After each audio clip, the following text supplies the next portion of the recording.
शुरू शुरू में ना, जब इंसान अकेला हो और दूसरों को आसपास अलग अलग गतिविधियां करते देखता है, तो ऐसा होता है कि उसके मन में भी आता है कि जो भी आए मैं भी उसके साथ आगे बढ़ूं। पर तुम याद करो, आज से पहले भी कई बार कुछ लोग तुम्हें थोड़े अच्छे लगे, तुम्हें लगा कि हाँ, इनका हाथ पकड़कर जीवन थोड़े अच्छे से आगे बढ़ाया जा सकता है। पर मैंने थोड़े ही दिनों में सबको तुम्हारे मन से उतार दिया, और बाद में तुम्हें क्या पता चला कि जो हुआ बहुत अच्छा हुआ। तुम रह ही नहीं पाते ऐसे लोगों के साथ, यही हुआ ना।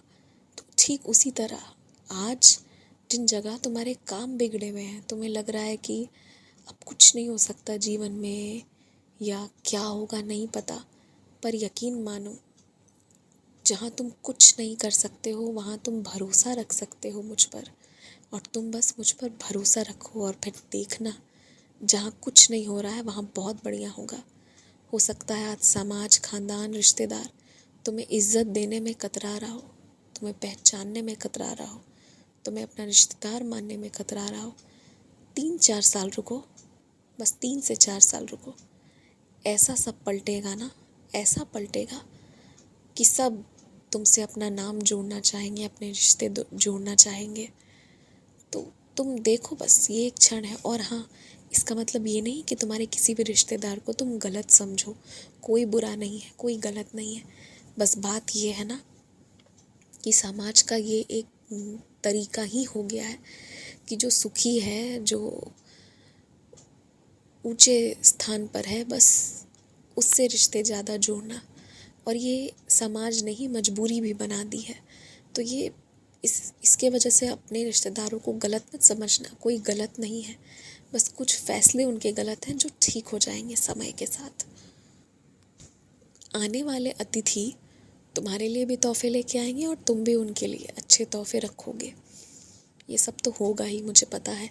लेकिन तुम्हारे मन में जो चल रहा है कि खूब भारी भारी प्रकार प्रकार के व्यंजन बनाकर खिलाओगे और तरह तरह की चीज़ें खिलाओगे, बहुत खुशी है मुझे कि तुम जो तुम्हारे घर पर मेहमान आते हैं उनको ईश्वर के रूप में देखते हुए उनकी इस हद तक जाकर सेवा करने को तैयार हो। पर मैं तुम्हें यहाँ रोकना चाहूँगा। इतने सेवा की आवश्यकता नहीं है जितने कि तुम सोच रहे हो।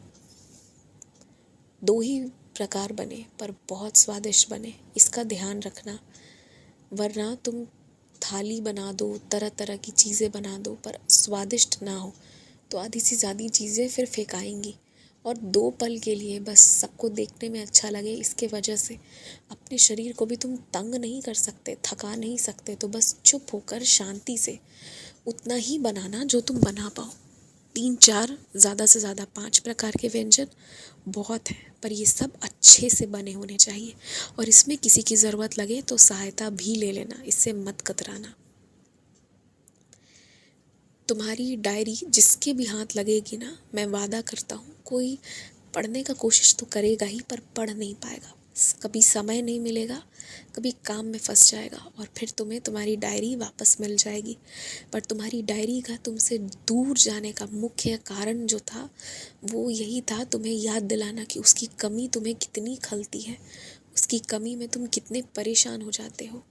तो जब डायरी रहती है तो उस वक्त तुम क्यों नहीं उसे ठीक से लिखते हो, क्यों नहीं तुम उसमें जो भी तुम्हारे काम है वो सब तरीके से करते हो। जब दूर है तो बेचैनी होती है। तो इसलिए अब की बार जब पास आए तो रोज़ डायरी लिखने की महत्व को समझना, ये एक बहुत अच्छी आदत है। और मैं चाहूँगा कि अच्छी आदतें बरकरार रहें। आयुष्मान भवा।